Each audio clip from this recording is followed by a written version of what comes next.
Olá a todos vocês, sejam muito bem-vindos ao E Agora Doutor, o podcast do Eco Medical Center que descomplica a saúde para vocês. Lembrando que o Eco Medical Center é um empreendimento de saúde 100% voltado para a saúde. A gente tem todas as especialidades no mesmo local, exame. Então, aquela jornada de faz consulta aqui, faz exame lá, volta aqui, sai com guia na mão, está perdido lá no Eco, você não tem esse problema. Você encontra tudo no mesmo lugar. A gente atende os principais planos de saúde e o serviço do Agiliza ajuda você a organizar toda essa agenda para que você possa fazer tudo, ou o maior número de coisas possíveis no mesmo local. Então, se você está com dúvida, entre em contato aqui com a gente, liga lá na central telefônica, siga a gente nas redes sociais, @ecomedicalcentercwb e participa com a gente do programa, que cada vez que vocês trazem perguntas, dúvidas, sugestões, vocês tornam esse conteúdo aqui cada vez mais rico. Eu sou Patrick Gil, um dos gestores do Eco Medical Center, e hoje a gente vai falar para vocês sobre neuropediatria e oftalmopediatria. Vamos falar sobre promoção de saúde, prevenção, doenças, tratamentos, e nosso objetivo aqui é descomplicar a medicina, trazendo o máximo de conteúdo para vocês. Hoje a gente vai estar aqui com a doutora Pérola Gruppenmacher e com a doutora Samira Clark. Espero que seja um programa muito rico e vocês acompanhem com a gente e façam bastante perguntas. Hoje é o nosso 19º episódio já do programa e a gente está muito feliz em ter com a gente aqui a doutora Pérola e a doutora Samira Clark. Mais à frente elas vão se apresentar. E o tema hoje é muito bacana, a gente vai falar sobre desenvolvimento infantil. E eu, como pai de 2 meninas, como quem acompanha aqui sabe, é um tema que vai ser muito fácil falar e discutir uma série de dúvidas que inclusive eu tenho e vários papais e mamães aqui vão ajudar a gente. Então, doutora Pérola Inklevich, um nome diferente, formada em medicina pela Universidade Federal do Paraná, tem residência em oftalmologia na mesma instituição, é professora e mestre pela PUC do Paraná e membro ativo das principais sociedades da especialidade e dedica sua carreira ao cuidado humanizado da saúde ocular infantil. E também é professora do Hospital Pequeno Príncipe, que é um grande orgulho aqui da nossa cidade. Aliás, estivemos concorrendo com eles ano passado e tivemos a honra de não vencer o Pequeno Príncipe. Foi uma honra muito grande, porque realmente a gente com 2 anos e meio de vida de inaugurado, queria disputar com o Pequeno Príncipe, uma instituição centenária e filantrópica. A gente ficou muito feliz pelo Pequeno Príncipe. Parabéns por todo mundo aí da direção. Doutora Samira Clark, formada em medicina pela Universidade Estadual do Piauí. Estavam conversando há pouco e conheço o Piauí, a terra maravilhosa, o melhor coco-bambu do Brasil está lá. Com residência em pediatria, neuropediatria no Hospital Pequeno Príncipe, aqui em Curitiba, dedica-se ao cuidado integral das crianças e adolescentes. Especialista no tratamento de transtorno do espectro autista, TEA, TDAH, cefaleias, transtorno do aprendizado, distúrbio do sono, atraso do desenvolvimento neuropsicomotor, paralisia cerebral e epilepsia. Você vê que é um currículo bastante extenso aqui e ela vai tirar bastante dúvida ao longo do programa sobre esses temas, porque eu mesmo tenho dúvida, né? Tanta letrinha abreviada que fica difícil entender. Então agora eu passo a palavra para as 2 doutoras se apresentarem, falarem um pouquinho da carreira de vocês. Doutora Samira, a palavra é sua. Oi, boa tarde, não sei que horas que vai passar, mas muito obrigada pelo convite. Então, como o Patrick falou, Patrick. Eu vim do Piauí, né? Sou formada pela Universidade Estadual do Piauí. Fiz medicina lá, sempre gostei muito de criança. Na graduação tentei fugir da pediatria, mas não teve como, as crianças me chamaram. E na graduação me apaixonei pela neurologia, né, uma área muito importante, mágica, estudar todas as funções do sistema nervoso, a capacidade que ele tem de programar, de planejar, a parte motora, do desenvolvimento. Então é uma área que eu sou apaixonada assim, por estudar, para informar. Maravilha. E hoje a gente tem um tema legal aqui com as 2 doutoras, porque são 2 especialidades que a gente chama de mosca branca, né? Oftalmopediatria é muito difícil, e a gente tem lá no Ecomédico, então quem precisar agendar, agenda a doutora Pérola é cheia, mas a gente dá um jeitinho de encaixar vocês. Eu já consegui algumas vezes, e a doutora Samira também. Neuropediatria é uma especialidade muito demandada hoje, pouquíssimos profissionais formados e pouquíssimos bem formados, que é o caso aqui hoje. Então, quem quiser marcar uma consulta, tá com alguma dúvida, acho que vai gerar bastante dúvida ao longo do programa, entre em contato com a gente aqui. Doutora Pérola, por favor.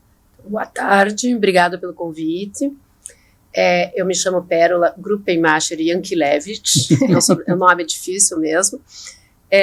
Eu comecei minha jornada na Faculdade de Medicina pensando em pediatria, mas como a família é de oftalmologistas, eu fui também direcionada para oftalmologia, mas é uma área que eu sempre gostei muito. E quando eu fiz a residência de oftalmologia, eu vou dizer assim, que a oftalmopediatria me escolheu, porque ninguém gostava de atender as crianças, ou não tinha jeito de atender, e as crianças foram me conquistando, e aí que eu entrei nessa área de oftalmologia pediátrica. Então, eu atuo já há mais de 30 anos na área.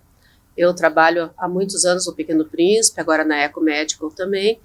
E estou aqui para ajudar a tirar as dúvidas de todo mundo aí, que puder. E você de casa, assim, eu tive a oportunidade de levar minhas filhas para atender com a doutora Pérola, e realmente ela tem um jeito que, assim, eu não tenho a paciência que ela tem com as crianças. Mas se não tiver, a gente não atende. E elas adoraram, porque, assim, o legal dessa experiência humanizada, né, divertida, que a sensação que elas tiveram lá é que elas estavam brincando. Então foi uma consulta muito fácil, elas ficaram sentadinhas, bonitinha, nem parecia, né, que era criança, mas ela vai levando de um lado um pouco lúdico, vai brincando, a criança vai mexendo nos aparelhos junto. Então foi uma experiência muito bacana, assim, porque normalmente é uma experiência traumática, né, levar a criança no pediatra, aquela coisa toda. E que eu acho legal, porque aí também você tira o trauma desde pequeno, né, porque a prevenção é o melhor remédio da saúde, alimentação, esporte e prevenção. Então se a gente tira esse trauma da criança desde o início, todas as especialidades, não só na oftalmologia, eu acho que a gente tem uma chance de ter uma população mais saudável lá no futuro. Então, vale a pena marcar com a doutora Pérola, com a doutora Samira também, porque está no DNA do ECO e das duas que estão aqui, esse atendimento humanizado. Bom, vamos falar um pouquinho então aqui já da parte da apresentação. A gente vai conversar um pouco sobre o desafio para o crescimento saudável das crianças, entender como a gente pode contribuir da melhor forma nesse momento e também a gente esclarecer as principais dúvidas que vão vir de casa. Então você que está assistindo a gente pelo canal do YouTube, pelo Instagram, @ecomedicalcenter.cwb, manda sua pergunta lá, a sua dúvida, que toda a equipe que está aqui atrás, vocês não estão vendo, vão estar trabalhando para trazer essas perguntas aqui para o programa e cada vez mais orientar vocês. Doutora Pérola Gruppenmacher, oftalmopediatra, faz parte do corpo clínico do ECO, como ela falou, e atua na oftalmologia. Doutora Samira, neuropediatra, que também atua com a gente no Eco Medical Center. E agora vamos para o desenvolvimento e para as perguntas. Doutora Pérola, a visão começa a desenvolver ainda na barriga da mãe, né? É o que a gente lê por aí. Isso é certo ou não? E o que acontece nesse período, nos primeiros meses de vida, quando a criança nasce? Então vamos lá. O olho, o órgão da visão, ele se forma ainda intraútero, quer dizer, ainda dentro da barriga da mãe. Mas ele nasce muito imaturo. E é o órgão que mais vai aprender, ou mais vai desenvolver no primeiro ano de vida. Então, a criança, quando nasce, ele nasce com o globo ocular formado, mas as células do globo ocular que são responsáveis pela visão ainda são muito imaturas. Tanto que o bebê, quando nasce, ele não tem visão, ele tem praticamente a visão de um claro e escuro, ou até, eventualmente, de um vulto. E mês a mês, até o primeiro ano de vida, ele vai desenvolvendo muito rápido. Então, a maturação das células responsáveis pela visão vão ocorrer durante a primeira infância. Em relação à visão, a gente sabe que o neném nasce assim, com a visão muito grosseira e ela vai ficando mais fina, né, mais delicada. Mas a maturação total da visão ocorre ao redor dos 7 ou 8 anos de vida. Então a gente tem hoje como saber fazer exames dessas crianças para saber o acompanhamento, se está certinho, se a visão está desenvolvendo correto, para a gente poder estimular não só o olho, mas o cérebro a entender o que o olho está enxergando nessa primeira fase aí da infância até os 7, 8 anos. Isso é um ponto muito interessante, né? 7 anos, eu achava que a criança ali com 1 ano e meio estava com a visão 100%. Não. A visão de uma criança ao redor de 1 ano, ela chega a 30%, 40% do que ela vai ter de visão no final na fase adulta. E nessa fase ela enxerga o quê? Assim? Agora eu gosto dessas curiosidades.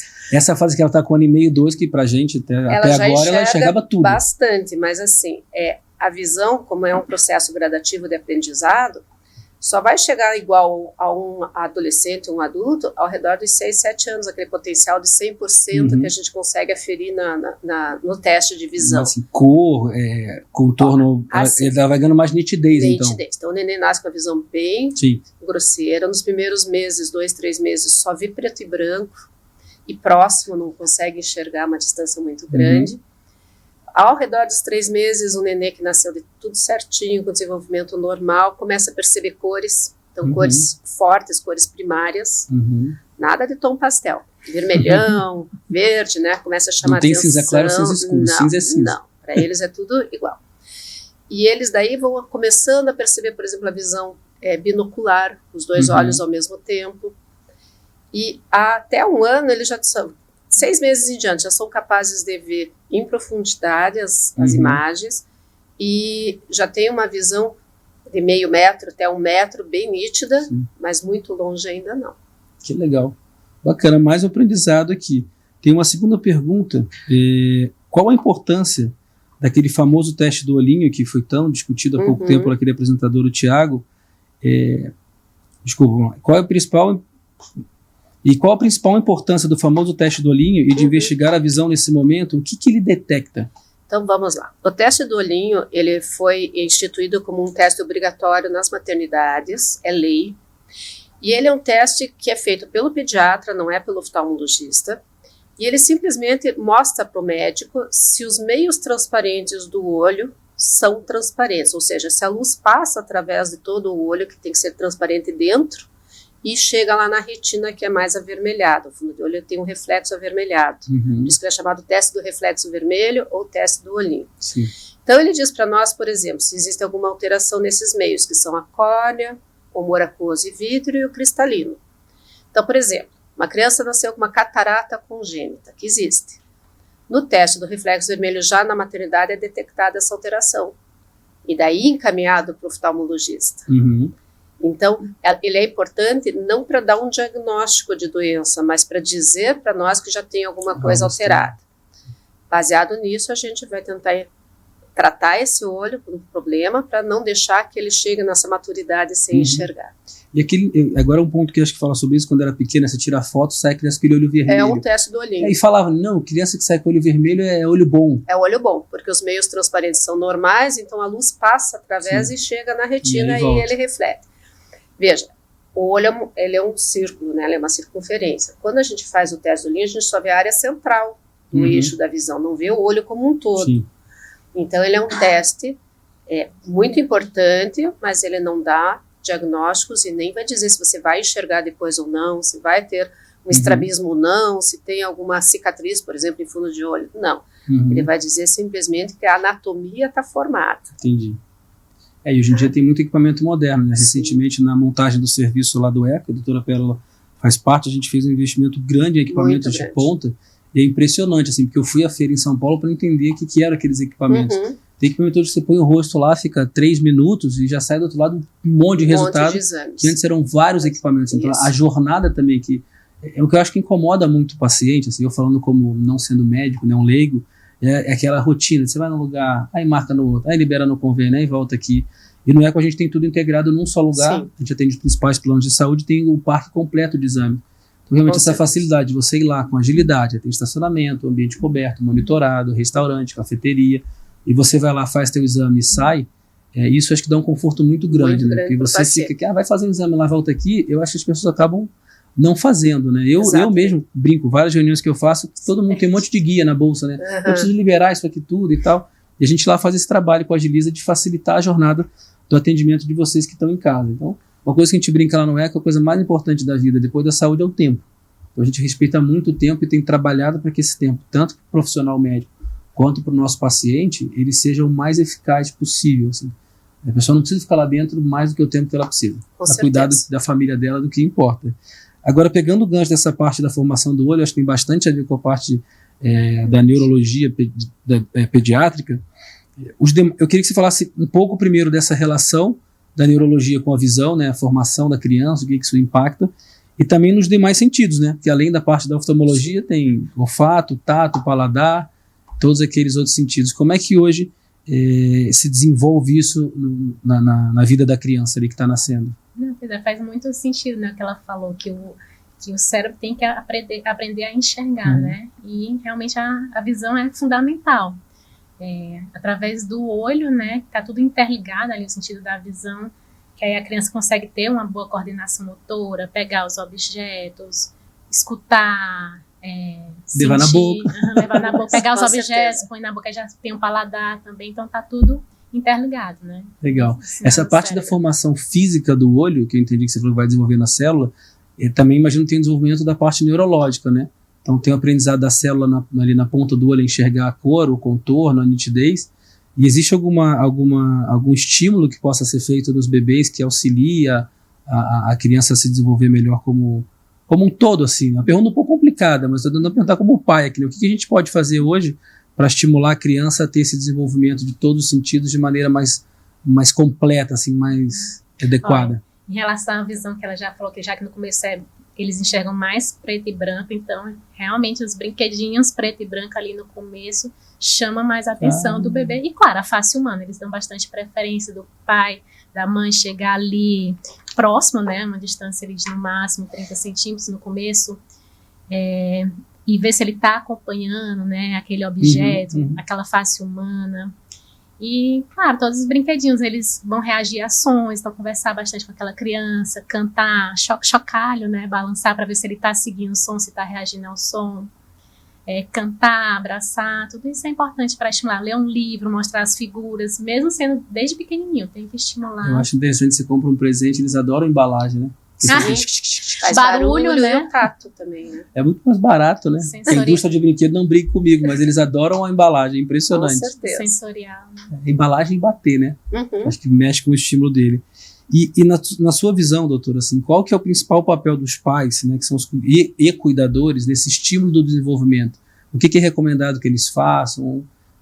Como que seria essa importância? Porque também hoje em dia o pai e a mãe estão muito fora de casa, né? Mudou muito a geração atual, que a mulher foi trabalhar, o que eu acho que faz todo sentido, cada um tem que seguir o seu caminho, isso foi uma conquista muito grande da sociedade. Mas como você enxerga esse papel dos pais hoje no desenvolvimento da criança? Eu acho fundamental, né? Se colocou o filho no mundo, tem que criar, tem que ajudar. A não ser que se deixar com o cuidador, com a escola, aquele cuidador tem que ter noção que tem que estimular a criança. Não dá para deixar na frente de uma TV, de um celular, que isso não é estímulo, né? Então é isso que eu falei.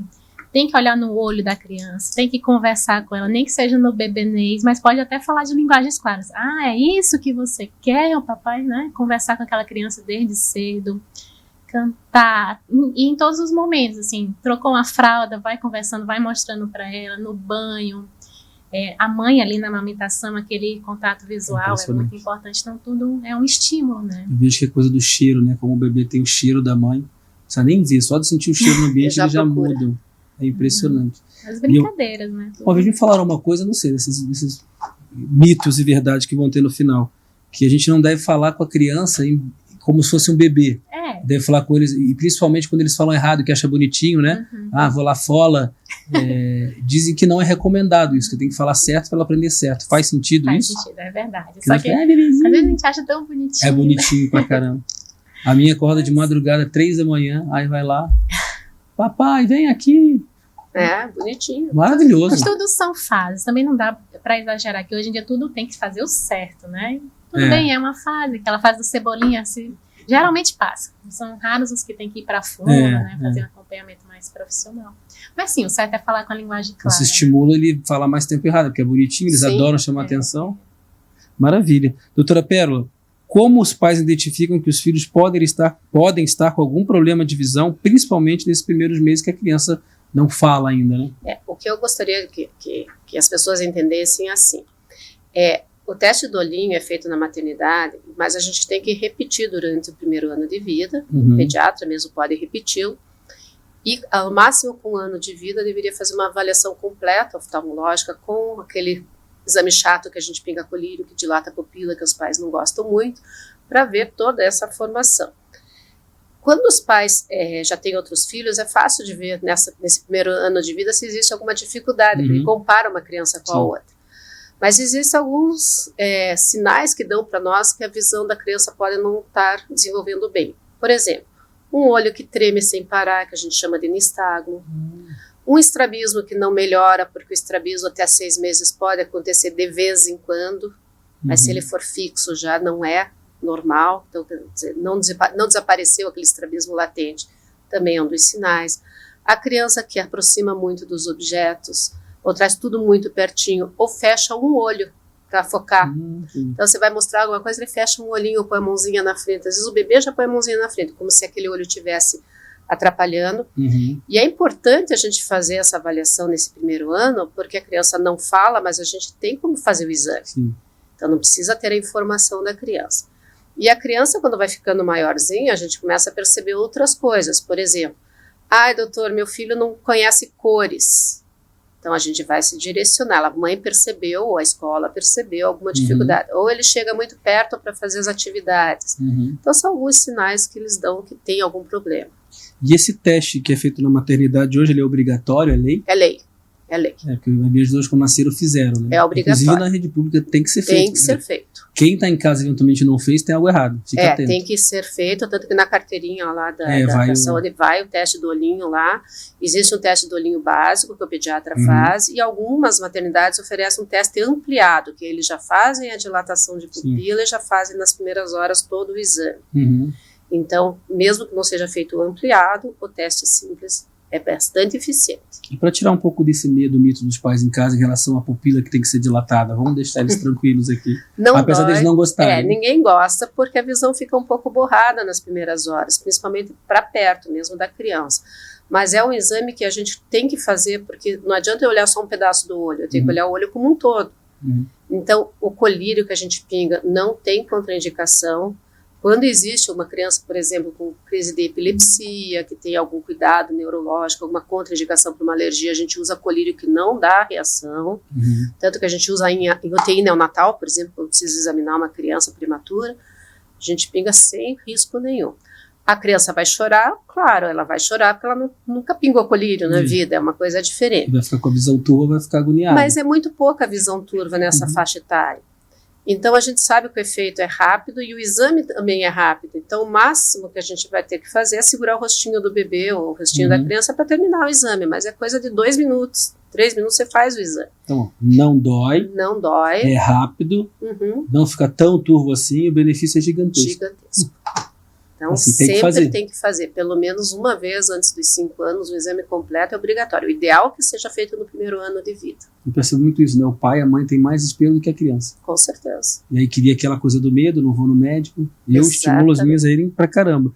E qual que é o momento ideal? Você falou um pouco das avaliações para ser feita essa primeira avaliação mais minuciosa, muito mais adequada. Antes do primeiro ano de vida ou ao final do primeiro ano de vida.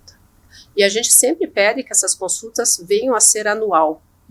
Como a gente tem esse período de formação da imagem, até 6, 7 anos, o ideal é que fosse feita a cada ano, 1 ano e meio, para ter certeza que o desenvolvimento está indo de acordo. Maravilha. Bom, vamos lá, doutora Samira. Desculpa, isso aqui você acabou de respondendo, que é a influência da visão na formação dos outros sentidos. Agora, como que a gente consegue hoje identificar atraso no desenvolvimento dos outros sentidos da criança? Quais são os primeiros sinais que o papai e a mamãe em casa ficarem atentos? Além da visão que ela falou, né, bebê que não está acompanhando bem aquele objeto, aquela face humana, né, pode ser um sinal de alerta. Na questão da audição, né, bebezinho com 1 mês já reage a som. Se você fizer um barulhinho ali de sim, ele não olhar, não acompanhar, é um sinal de alerta, de audição. Questão de coordenação, né, não pega os objetos, não consegue levar na boca. Alteração também na alimentação, ali na introdução alimentar, que não tá, às vezes pode ser alguma coisa de sentido ali no sensorial, do tato. Em relação assim, a criança começar a andar, tem alguma idade média assim que, porque eu vejo muito essa coisa, né? Meu filho já está com 1 ano e pouco, ainda não está andando. A criança tem que andar com 1 ano, 9 meses. Existe uma idade mais adequada para que os pais fiquem atentos em casa? Chegou tal idade, a criança não está andando, não está falando, pode ser alguma coisinha que tem que olhar? Então a gente sempre fala que nem toda criança é igual, mas claro que existe um intervalo para que isso aconteça. No caso do andar, da marcha, ali a maioria anda com 1 ano, mas é normal até 1 ano e 3 meses. Passou de 1 ano e 3 meses, já acende um sinal de alerta, pode ser um atraso, a gente vai avaliar, vai tentar estimular, continua sem andar, aí tem que encaminhar para as terapias, né, para ver. E para a fala? E a fala também, que tem muito isso, né? Um falou com 9 meses, o outro conversava com 1 ano e pouco, o outro tá com 3 anos falando cebolinha, né? A fala também tem alguma idade assim que tem que o papai prestar atenção, né, mamãe? Também. No começo eles já emitem bastante sons, né? Os sons guturais, o balbucio, o beabá ali, com 5 mesinhos, 6 mesinhos já começa o balbucio. Mas palavrinhas mesmo, até vocalizar ali, com 1 aninho, começa a falar mamãe, papai, essas palavrinhas mais simples. Tem criança, normal, criança com 1 ano ali já consegue falar até 3 palavrinhas, aí vai aumentando. Com 1 ano e 3 meses, umas 10 palavras, 1 ano e 6 meses. Mas você chega ali uns 2 anos já falando muita coisa, atenção. Isso, e frases simples com 2 anos. 2 anos já tem que ter um vocabulário bem extenso e começar a juntar as palavras para formar frases. É impressionante como são diferentes, né? A minha, que está com 5 anos, o pessoal em casa também tenta comparar às vezes, que tem 2 filhos. A minha, de 5 anos, com 1 ano, ela falava frases inteiras, cantava música e não falava Cebolinha. Tem vídeo dela cantando e falando e conversando com 1 ano de idade, 1 ano e pouquinho, assim. A outra, que é pequenininha, que está com 3 anos, ela também começou a falar um pouco rápido, mas até hoje ela é Cebolinha. Tá começando a falar o R agora com 3 anos. Dá para esperar até 4 anos, se não melhorar. Mas eu vejo que ela faz um pouco para chamar atenção também. Assim, quando ela quer falar o R sai. Então tem muito isso, mas a outra foi bem precoce. Sim. É bem diferente as duas. E são educadas iguais, mesmo escola, exatamente, mesmo tudo. Mas o pequenininho sempre é mais malandrinho também, né? Para chamar atenção. É impressionante. E, doutora, ajuda a gente a entender uma coisa, que é qual a diferença de um simples atraso e dificuldade em caso de neurodivergência, TDAH também, por exemplo, comparar o que seriam os dois, porque tem uma confusão na minha cabeça como leigo global, né? Que é o transtorno do aspecto autista, que é o TAE, e tem o TDAH, tem um monte de letrinha aí. Eu acho que é uma dúvida que em casa todo mundo tem também. Quais são os principais vamos lá, quais são as principais dificuldades que a criança enfrenta e como o pai em casa pode identificar que é um ou é outro, qual que é o sinal do que é um, o que é o outro? Não, tem que ter muito cuidado, porque se a gente for ver, todo mundo vai ter tudo, né? Todo mundo vai ter déficit de atenção, todo mundo às vezes é um pouco mais introspectivo, né? Então tem que ter muito cuidado. O que é o atraso, né? É alguma coisa que está sendo muito constante, muito frequente. Você estimula e não vai para frente, né? Você identifica ali e não melhora, ali sim, é um atraso, a gente tem que intervir, aquilo ali tem impacto. Que é o que acontece com o TDAH, que é o transtorno, déficit de atenção e hiperatividade. Cada letrinha é uma coisa. Qual é a diferença de um déficit de atenção simples para um transtorno, né? O transtorno de déficit de atenção e hiperatividade. O TDAH, ele é bem mais constante, é bem mais frequente, se manifesta nos primeiros anos de vida, na primeira infância da criança. É bem comum, não só em um ambiente, não é só em casa, é em casa, é na escola, é no consultório. Você vê que é uma criança que está tendo muito prejuízo. Diferente de uma criança, de vez em quando ele está desatento, ele está disperso. Não, é normal. Até natural também, né? A criança é normal. Ele é agitado. Dela. Nossa, a criança até 5 anos brinca mesmo, mas é diferente. Uma criança que tem um transtorno, que tem um atraso, você vê que é muito frequente, muito constante, vários ambientes, e aquela criança sofre com isso, aquela família sofre com isso. E para quem está em casa hoje que tem essa dúvida se o filho tem ou não tem, eu vejo como leigo, de novo, não sou médico, que também hoje em dia muita gente é taxado é TDAH ou tem autismo, enfim. Eu acho que virou um negócio muito, não sei se fácil não é a palavra, mas é um negócio muito, tá com TDAH, tem TDAH. Vai dar um remédio, faz uma terapia, faz alguma coisa. Como é que você enxerga assim como é que o pai pode buscar um primeiro atendimento, óbvio, no pediatria, mas como é que é feito esse teste, como é que ele se orienta, onde ele busca informações de gente séria que possa ajudá-los em casa, porque também tem muita gente que enrola as pessoas, né? Então, além de ir ao pediatra, o que o pai e a mãe podem buscar de informação, algum site que tem informação séria sobre isso? Como é que você recomendaria para esse pai e para essa mãe se orientar em casa, além de, óbvio, eu profissional, né, gente? O que está acontecendo? Realmente, nos estudos falam que houve um aumento por questão de tudo, né? Prematuridade, idade avançada dos pais, tudo isso que está acontecendo pode ser sim que esteja tendo um aumento dessas questões. Mas não se diagnosticando mais porque está sendo mais falado, por conta das mídias, né? Então está sendo mais falado. Mas nem tudo é isso, né? Nem tudo é autismo, nem tudo é TDAH. Claro que na dúvida, tem prejuízo, é importante essa família procurar um especialista, no caso desses transtornos de comportamento seria o neuropediatra, o psiquiatra infantil, né, para procurar uma ajuda. São condições que realmente não tem um exame simples que você vai lá e vai dar o diagnóstico, não é. É na consulta mesmo, é a conversa com os pais, com a família, a gente vai anotando, porque tem critérios diagnósticos, né, no manual, e a gente vai vendo se aquela criança preenche todo esse checklist. Mas além da avaliação do especialista, do médico, eu preciso encaminhar essa criança para um neuropsicólogo, para ele avaliar também. Preciso também dos terapeutas também para avaliar junto. É um diagnóstico multiprofissional. É complexo, né? É bem complexo. É um diagnóstico multiprofissional que não deve ser dado em primeira consulta. Porque às vezes é uma fase, a criança está passando por aquilo, olha, anota, reavalia. E eu vejo que, assim, criança, mas o homem é até adulto, né? A gente é mais desligadão, assim. Acho que a mulher é mais focada, né? Tanto é que todo mundo fala, meu marido tem TDAH e tal. A gente é mais esquecido, esquece chave, esquece carteira, esquece tudo. E tem que tomar muito cuidado. Então, você viu o que ela falou ali, na primeira consulta, se tiver é TDAH, já escuta uma segunda opinião. Já questione. Já é algo estranho, né? Um diagnóstico tão complexo como esse. Tem que escutar a escola também, que é um ambiente que eles vivem bastante, convivem bastante. Né? Bacana. Doutora Pérola? Sim. Na fase escolar, uma falta de atenção pode, na verdade, estar escondendo o problema de visão, ao invés de questões cognitivas. Procede isso? Sim. Vamos dar um exemplo. Uma criança que seja míope. O que é o míope? O míope é aquela pessoa que não enxerga a distância. Então, essa criança ela pode ter falta de atenção, porque não enxerga o que o professor está mostrando, às vezes se fecha no seu mundinho, gosta muito de atividades perto, mas não gosta de interagir com outras crianças, jogar uma bola, passear, porque ela não tem um campo de visão tão bom. Estou falando de crianças muito míopes. Tá? Contrário, um hipermétrope. O hipermétrope é uma criança que ele tem que fazer esforço visual para ter visão próxima do normal. Então, ele começa a prestar atenção, ele começa a cansar. Quando ele vai ler, ele lê 2, 3 linhas, já não quer mais. Então, dispersa, começa a incomodar o amigo do lado. Daí entra no diagnóstico lá do hiperativo. Às vezes perde a linha para escrever, então sobe montanha, desce montanha. Sim. Então, é típico de cada vício refracional. Tem que ler com regra, só leio com regra, não pulo todas as linhas. Pois é, então isso pode ser até um estrabismo latente. Então, as crianças, às vezes, têm dor de cabeça, preguiça de ler, mas gostam de ouvir, né? Por quê? Porque não demanda esforço. Então, influencia em toda... Estou falando de uma criança já em fase de pré-alfabetização, alfabetização.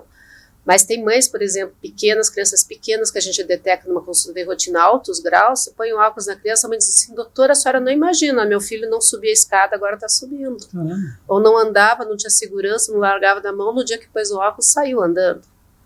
Então, interfere em todo o desenvolvimento motor e psicomotor, né, da criança. O vídeo míope é aquela coisa de apertar o olhinho assim. Isso. Né? O hipermétrope é que estica o braço. Exatamente. Mas o míope, ele gosta do mundo dele, porque perto ele enxerga tudo. E tem gente que tem os dois, né? Sim. Tem o tal da lente bifocal. Isso. Mas não enxerga nem de perto nem de longe. Aí com a idade vai perdendo a capacidade de zoom da lente do olho, que é o cristalino, para perto, e daí vai tendo essa diferença de visão. Eu fui perceber depois já mais velho, né, essa questão do livro que eu ia ler. Eu sempre gostei de ler quando era criança, mas com o tempo você vai perdendo o estímulo, porque você vai e volta na mesma frase e vai de novo. Repete a palavra. E hoje tem um problema muito sério que eu vejo, é que as crianças não leem muito. Não, é tudo muito digital. Muito digital. Então aquela pessoa que vai com o dedinho assim, para não repetir a linha, a gente tem que ver se não tem um estrabismo latente, que é um movimento inadequado da convergência dos olhos. Então, tudo isso influencia no desenvolvimento da criança. E o estrabismo hoje existe tratamento cirúrgico? Sim. Estrabismos tem de todos os tipos, a gente brinca. Tem os constantes, os fixos, tem os estrabismos que são de vez em quando, que são os latentes. Tem estrabismos associados com problemas, às vezes, neurológicos, uma lesão de um nervo, alguma coisa assim. E assim, todos eles têm como a gente melhorar ou até resolver de vez. Maravilha. Outro ponto aqui, e esses problemas que afetam os outros aspectos da vida da criança, o que pode acabar aparecendo por conta disso? Peraí que agora nem eu entendi essa pergunta. Do grau de óculos? Provavelmente é do grau de óculos. Então, não, é uma afirmação. E esses problemas eles afetam também os outros aspectos da vida da criança, né? O que pode acabar aparecendo também como consequência disso? Então, é o que eu estava dando de exemplo de um míope. O míope, a criança ou adolescente que não usa, que não faz o uso da correção, ele se fecha no mundo dele, porque a visão dele é muito próxima. Então é aquela criança mais tímida, é a criança que não interage no parquinho, que não gosta de jogar bola, mas gosta de ler, né? E o hipermétrope, ele vai ter essas queixas de dor de cabeça, de preguiça, então às vezes até taxado na escola de preguiçoso, começa... Nem vou entrar no mérito do estrabismo, porque o estrabismo, a criança, aí é um bullying muito pesado, né? Acho que a nossa geração, a minha geração, era bem pior do que as atuais. Eles são muito mais conscientes disso, né? Eles aceitam muito melhor o diferente. Piada era legal, falar do defeito do outro era divertido, era engraçado. Hoje as crianças estão bem mais educadas e civilizadas em relação a isso. Com certeza. Doutora Samira, com relação à socialização nessa autonomia da criança, quando que o pai e a mãe devem se preocupar? Já estou falando que nós somos um pouco maior, né? Que vê esse isolamento. Quais são os primeiros sinais que o pai e a mãe em casa devem se preocupar? Desde o começo, né? Como a gente está falando aqui, Não dá para diagnosticar no começo, mas uma criança que ali, bebezinha, não está fazendo contato visual, está sempre desviando, não está balbuciando, não está vocalizando, é muito caladinha, e ela vai crescendo, né, que vai aumentando as demandas sociais, e aquela criança começa a não interagir, ficar mais isolada. Nossa, criança de 1 ano, você tem filho, você sabe, eles adoram brincar, eles adoram outras crianças, adoram ir em parquinho, em espaço kids.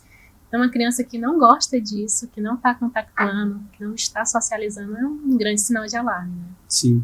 E quando eles estão um pouquinho maiores, hoje eu vejo muito essa coisa do videogame, né? Pai e mãe fora de casa, trabalhando, às vezes está sendo cuidado por uma cuidadora, alguma profissional que está trabalhando. Como é que você... O que o pai deve estar atento? Eu vejo muito essa questão de internet, aí tem criança que vem com o estímulo de se suicidar, umas maluquices assim que eu nunca imaginei que isso pudesse acontecer, né? E você tem muita criança que se isola nesse mundo virtual, digital. Qual que é o primeiro sinal também que os pais devem ficar alerta que isso pode ser um problema ou de desenvolvimento, ou cognitivo, ou até mesmo uma depressão? Tá sendo bastante falado também até no, acho que é autismo virtual, porque às vezes a criança não tem o autismo em si mesmo, mas de tanto ficar na frente de TV, de celular, ali, desde os primeiros anos de vida, ela fica ali, esquece de falar, tem déficit na comunicação, não quer interagir com ninguém, quer ficar só ali na tela. E também começa a desenvolver até algumas estereotipias também, de tanto ficar ali na frente da TV, no celular. Cara, é impressionante, né? Eu vejo que sem contar as outras coisas que podem acontecer. Infelizmente, né? A tecnologia ela nos ajuda muito, mas também trouxe bastante problema. E é confortável, né? Porque assim, a criança dá trabalho. Claro. Se colocar numa tela é muito fácil. Ajuda, né? Mas o problema é que o efeito colateral disso é horroroso. Mas eu não sabia que tinha chegado a esse nível. Então tem um nome que é autismo digital. Isso, tipo um autismo virtual. Aí virtual, o que estão falando, no momento que você tira a tela ali, espera 1 ou 2 semanas, a criança começa a falar, começa a interagir. Começa a voltar. Melhora o comportamento. Então Isso eu percebi muito com a minha pequenininha nas férias. Agora, com as duas, né? A gente foi viajar em abril, maio do ano passado. E a viagem dá uma relaxada, não tem jeito, né? E aí a gente foi fazer uma viagem de motorhome também, então naquele período que a gente estava dirigindo, elas ficavam na tela, celular e tal. Impressionante como voltaram nervosas, estressadas, também a viagem mexeu com a rotina, né? Então nervosa, estressada, brigando, fazendo birra, não queria dormir.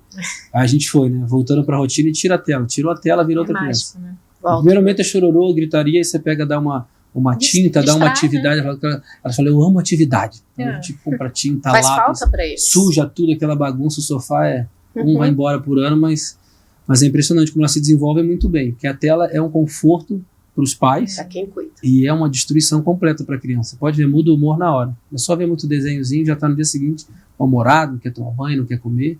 Então lá em casa a gente é bem chato. No final de semana dá uma aliviada também, porque é o mundo deles, né? Mas tenta evitar ao máximo. E com relação ao trabalho que o pediatra pode acompanhar no desenvolvimento dessas crianças que estão com algum tipo de problema já identificado, o que hoje você recomendaria que esses papais fizessem aí, mamães? A importância do pediatra? Isso, a importância, assim, como que deve ser feito esse trabalho junto ao pediatra, né? O que alguém tem em casa identificou uma criança lá com algum desses sintomas ou sinais que a doutora comentou.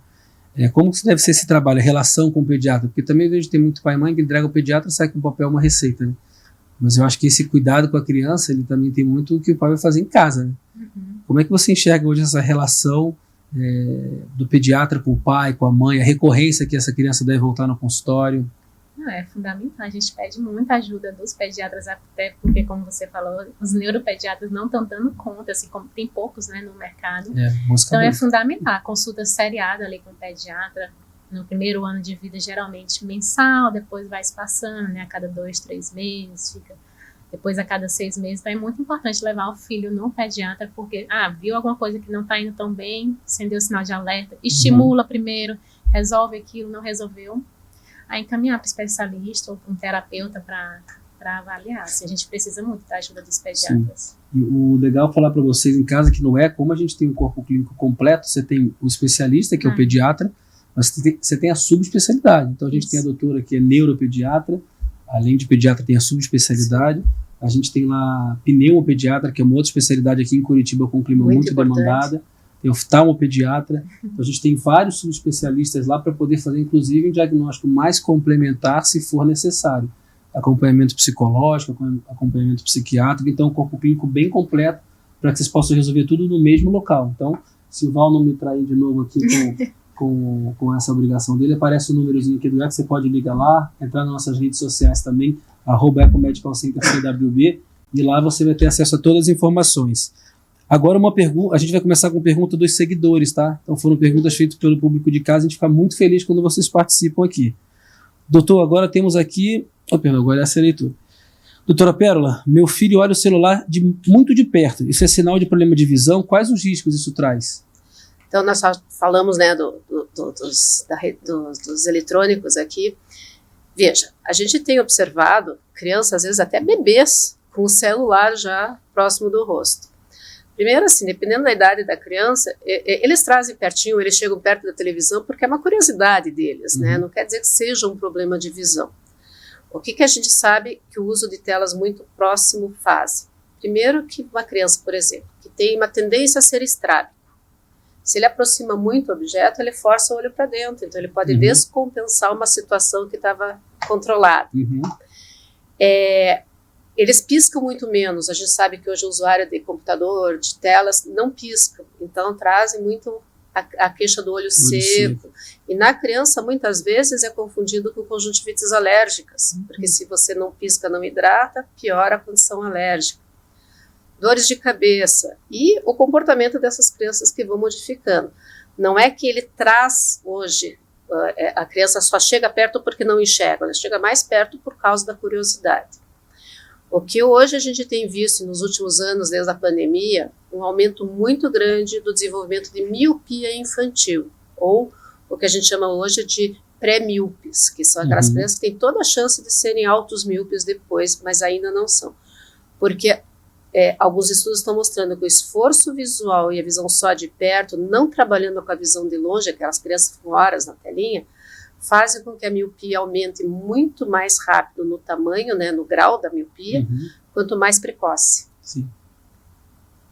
Mas não é que eles não enxergam e por isso vão pertinho por mania, né? Sim. Eu vejo muito pelo som também, né? Sim. A gente está num lugar barulhento aí, o pai dá o celular. Eles trazem mais pertinho. Aí ele traz perto, mas ele quer ouvir o que está acontecendo. Também. Às vezes é problema auditivo ou nenhum nem outro. É só para ouvir mesmo. Mas é para se concentrar mais. E com relação à tela, duas perguntas, né? Existe alguma quantidade segura é uma pergunta um pouco delicada. Se existe alguma recomendação, limite máximo de tempo de tela, e qual a diferença que eu já ouvi dizer entre televisão e tela de tablet ou celular? Existe uma diferença? Existe. Então, primeiro assim, segundo a Sociedade Brasileira lá de Oftalmopediatria e a de Pediatria, existe um número de horas que cada idade deveria respeitar no uso das telas, tá? Então, primeiro que antes dos 2 anos, tela deveria ser proibido. A criança recebe informação muito rápida, é muita coisa muito ligeira, então eles não aprendem nem muito a raciocinar, né? Mesmo maiorzinhos. É só o estímulo. É só o estímulo. Então, assim, até 2 anos, nada de telas. A partir dos 2 anos até cerca de 8, 9 anos, deveria ser 1 hora só por dia. Só que a gente sempre recomenda com intervalos na regra dos 20, quer dizer, 20 minutos de telas, qualquer tela, 2 minutos de descanso ou 20 segundos de descanso, mas a gente pede 2 para eles respeitarem um pouquinho.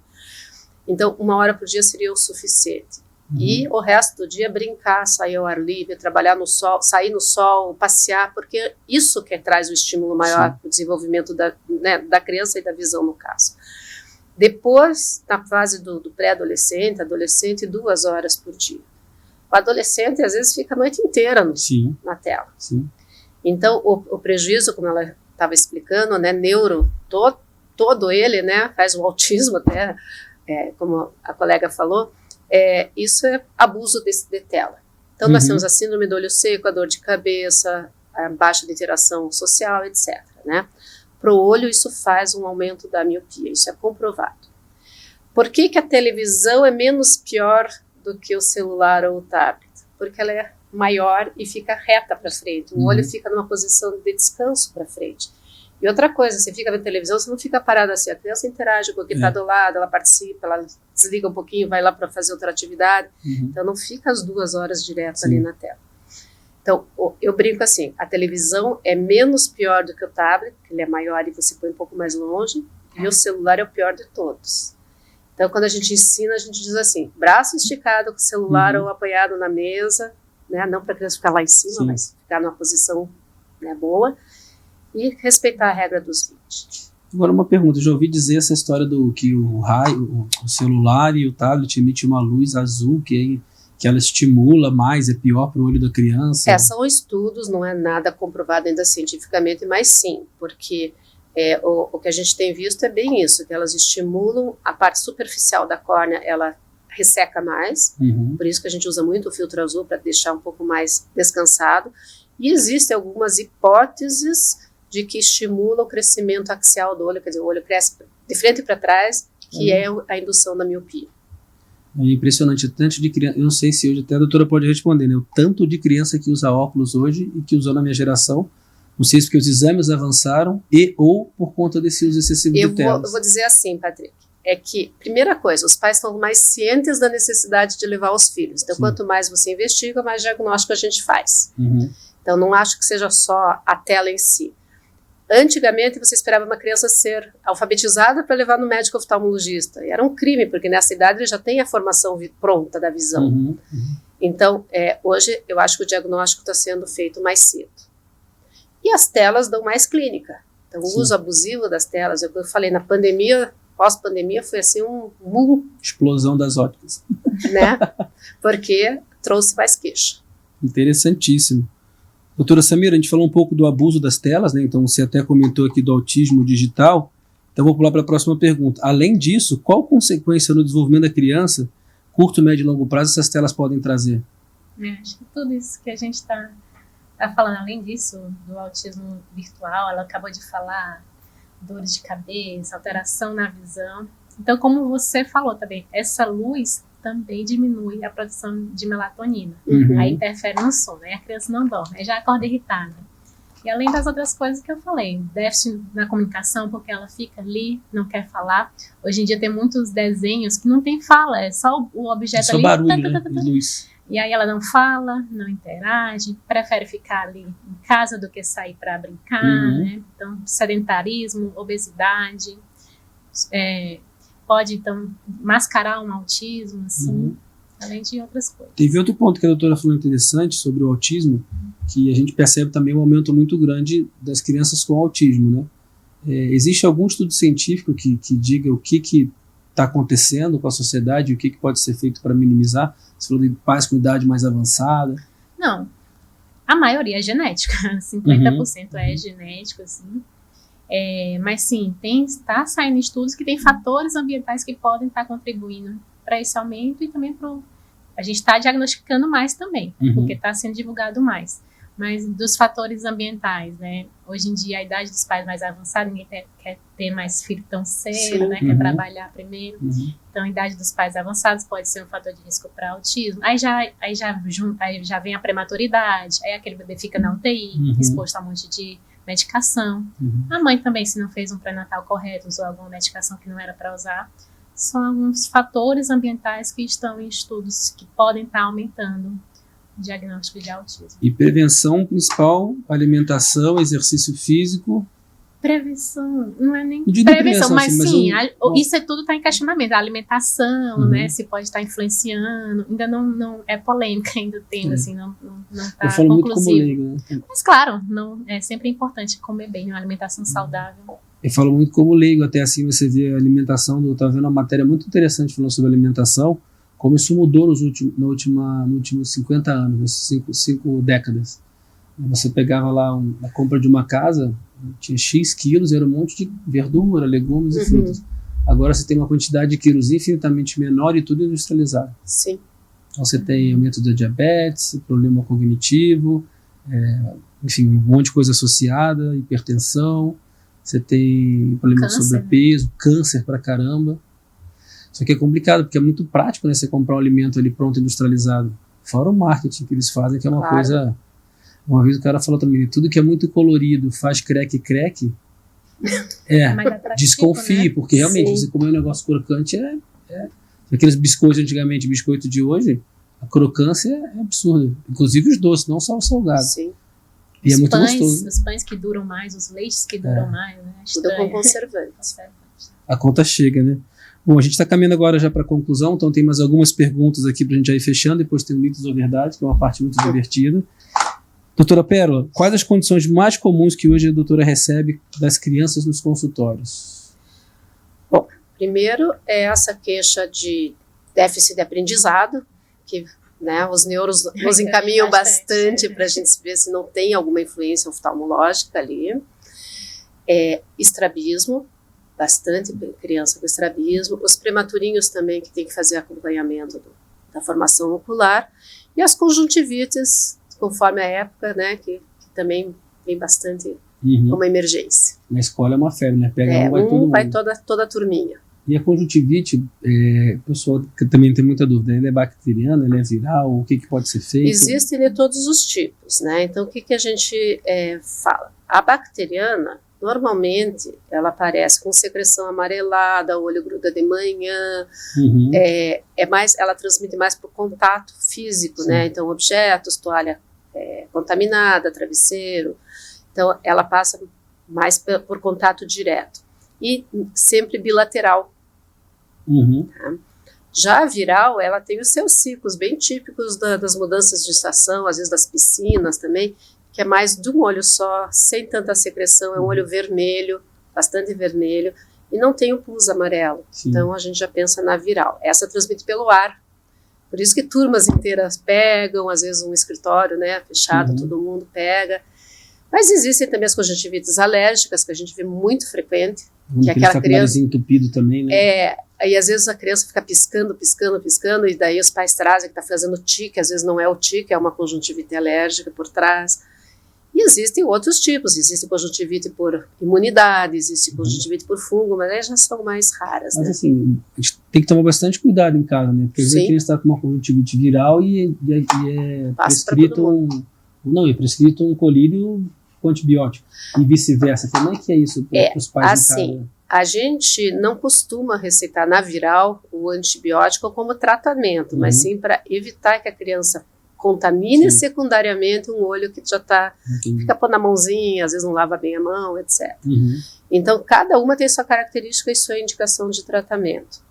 Tá? Por exemplo, a bacteriana, normalmente uma conjuntivite bacteriana simples, ela é autolimitada, a gente não teria necessidade de tratar. A gente trata por quê? O antibiótico, o colírio, para evitar que ele se estenda muito, a transmissão, e diminui muito os sintomas do paciente, que resolve mais rápido. A viral é uma conjuntivite muito chata, porque ela demora às vezes 20 dias para melhorar. Então a gente brinca, é arrastada, ela é chata. Então a gente tenta minimizar o sintoma do paciente. E aí o antibiótico entraria para evitar uma outra contaminação junto. Então, o primeiro sinal em casa, liga lá no ECO, marca a doutora Pérola, não fica fazendo autorreceita. Eu sempre digo aqui, né? Sai fora do Dr. Google. Por favor. Meu pai, semana passada, não, tô fugindo da pediatria um pouco, foi lá no ECO fazer uma consulta de rotina. E aí fez uma série de exames. Doutora Azuma pediu, aliás, obrigado, doutora Azuma, atendeu meu pai, fez um check-up nele. Sangue, hemograma. E aí deu lipase alta.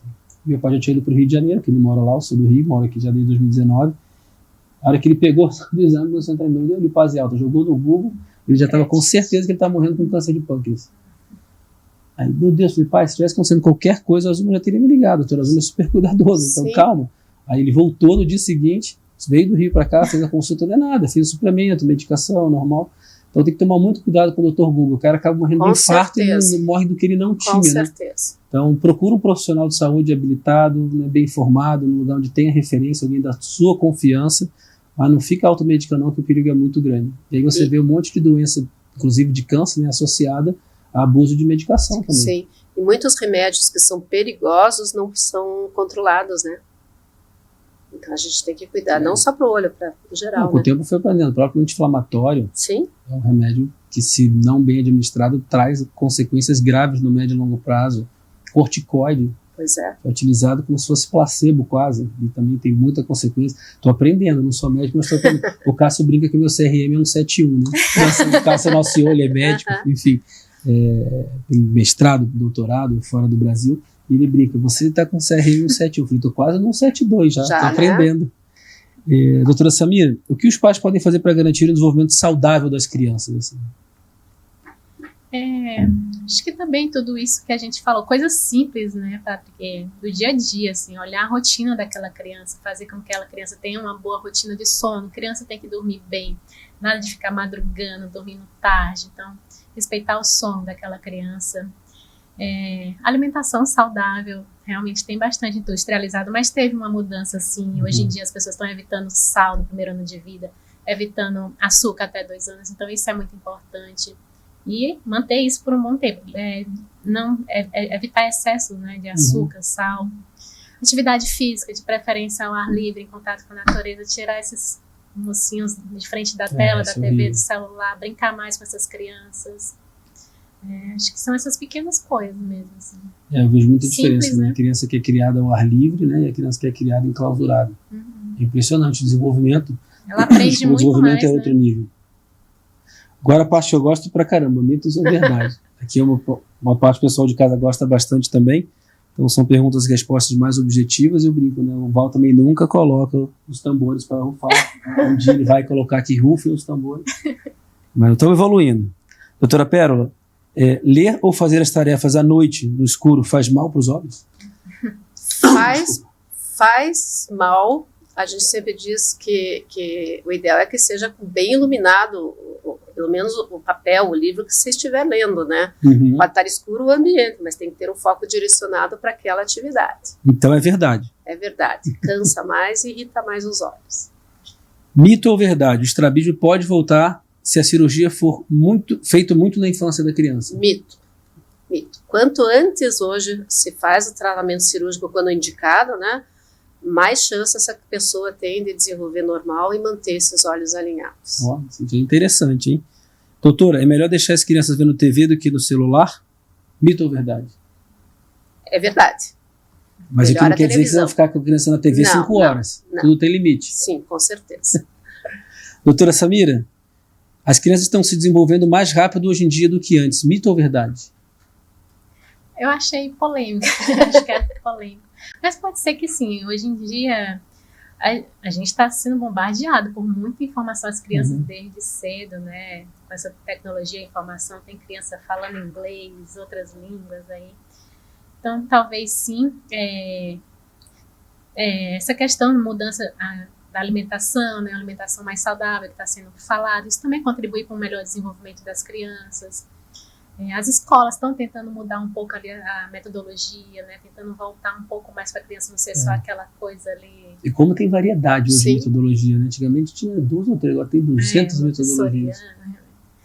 Sim, acredito que sim. E também o ambiente familiar, esse ambiente familiar menor, hoje em dia com menos filhos, teoricamente os pais dão mais atenção para as crianças. Antigamente os pais tinham 7 filhos, 6 filhos, não dava tanta atenção para aquela criança. Talvez o desenvolvimento ia um pouco mais devagar do que hoje em dia. Hoje em dia os pais estão estimulando mais, pelo menos teoricamente. O que eu vejo como leigo, então eu posso falar, não tem conflito de nada, a minha percepção, que não é uma realidade necessariamente, é que você vê que as crianças aparentemente estão se desenvolvendo do ponto de vista motor, né, a tecnologia, a fala, mas o desenvolvimento emocional está regredindo de uma maneira absurda. Cada vez uma geração frágil, né, muito pouco resistente à frustração, muito direito, pouco dever. É verdade. Não tem muito comprometimento. Sem dúvida. E eu acho que isso também tem um pouco disso, né? Talvez essa coisa que a família ascendeu financeiramente nos últimos 50 anos, mas eu acho que falta esse cuidado humano com a criança que você vai... Falar, tem 7 filhos, né? Depois do terceiro é o sobrevivente que eu brinco, mas você forma pessoas resilientes. Agora, eu vejo a geração cada vez mais preocupante nesse sentido. Minha mulher reclama, você é muito duro com as crianças, ela tem 3 e 5 anos. Mas enquanto eu estou aqui, eu posso fazer alguma coisa quando eu não tiver.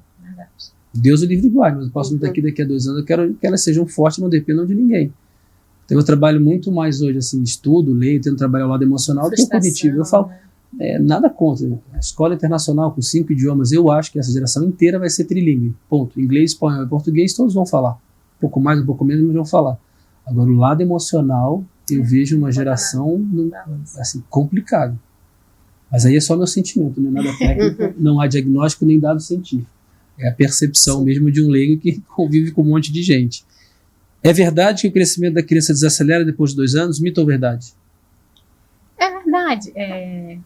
Nos primeiros 2 anos a criança cresce bastante, né? Tanto que você leva no pediatra ali todo mês, ganhou tantos quilos, cresceu tantos centímetros, né? A gente diz até que a criança ela cresce que nem abóbora, né? Nos primeiros 2 anos, aí depois vai diminuindo, assim, esse crescimento se torna mais constante, né? A gente faz uma avaliação anual, não é mais mensal, ele vai crescer todo mês tanto. Vai diminuindo mesmo. Eles dobram de tamanho e peso, né? Impressionante. Sim, até o primeiro ano de vida, metabolismo. Uma vez eu vi um negócio que é curioso. É verdade que pergunta bem capciosa, né? Que o único órgão do corpo que não cresce é o olho? Ele já nasce do tamanho que ele é adulto? Não. É mito? É mito. Tanto que o olho nasce com 70% do tamanho que ele vai ter depois. Então talvez seja o que menos cresça. Não, ele cresce, mas ele cresce lentamente, né? Tanto que o que é uma miopia? Um olho que cresce mais tarde, né? Então, o paciente não é míope até os 12, 13 anos, depois vira míope. Ainda existe um crescimento. Eu tive que falar isso, que o olho, então é mito, tá? É o único órgão do corpo que não cresce e outro que o nariz e a orelha não param de crescer nunca. Isso eu já ouvi falar. Vou chamar o otorrino aqui para falar. Que vai modificando, né? Vamos lá, mito ou verdade que a introdução alimentar influencia o desenvolvimento motor, oral e fala, doutora Samira? Mito ou verdade? É verdade. Porque se você coloca aquele alimento na boca, né, uma textura diferente, você tá, querendo ou não, estimulando ali os músculos da mastigação, da fala. Uma criança, hoje em dia, né, o BLW, de cortar os alimentos, dar em pedaços, ela vai pegar o alimento com a mão, colocar na boca, isso ajuda na coordenação motora, então ajuda sim na coordenação motora, na fala. Eu percebi que esse BLW que a gente fez lá em casa, minha esposa é super engajada, né? Eu vou fazer, mas ela é que estuda os troços todos. Eles, e depois tiveram estudos, que eu ouvi falar, não li, mas que a criança que também tem o BLW, ela acaba tendo muito mais variedade de comida. Ela acaba comendo mais variedade, porque ela testa, toca de vários alimentos, então ela acaba comendo mais coisa do que a criança que come tudo processado. Sim. Então, papinha batida, ela não se estimula muito, porque é tudo muito igual. Aí lá em casa são 2 dragas, é impressionante. Porque elas comem, e eu brinco sempre, elas saem do colégio, 4h30 é o jantar deles, então ela fica integral as 2. Eu pego ali 6, 6h30, vou para casa, elas comem de 6h30 a 9h30. Comem sem parar. Aí, assim, macarrãozinho, aí carninha, aí quer uma banana, aí quer uma pipoca, aí quer um milho, aí vai com um macarrão, aí pede uma torradinha com requeijão, tal. Então, é impressionante. Como essas crianças cabem tanta comida dentro. Elas comem 4 horas, 3 horas sem parar, de pouquinho em pouquinho, né? Igual passarinho, mas comem pra caramba. São 2 torinhas, né? Graças a Deus, comem super bem. Gente, vamos caminhando pro final aqui. Eu queria que as doutoras deixassem para quem está em casa uma dica de ouro. Então, basicamente, assim, 2 ou 3, ou até uma coisa que vocês recomendam, que fica uma mensagem para marcar a nossa audiência aqui, principalmente os pais e mães e outros profissionais da saúde que estão em casa. Uma dica de ouro da oftalmopediatria e uma dica de ouro da neuropediatria. Vamos no horário, sentido horário aqui, doutora Samira. Acho que eu vou repetir o que eu falei. Minha dica de ouro é olhar para a sua criança, dê muito amor para a sua criança, dê muito valor à rotina de sono dela, alimentação saudável, brinque com a sua criança, cante para ela, leia livros para ela, essas pequenas coisas, e diminuir os eletrônicos. Eu sou bem a favor de controlar os horários, né? Que a doutora falou.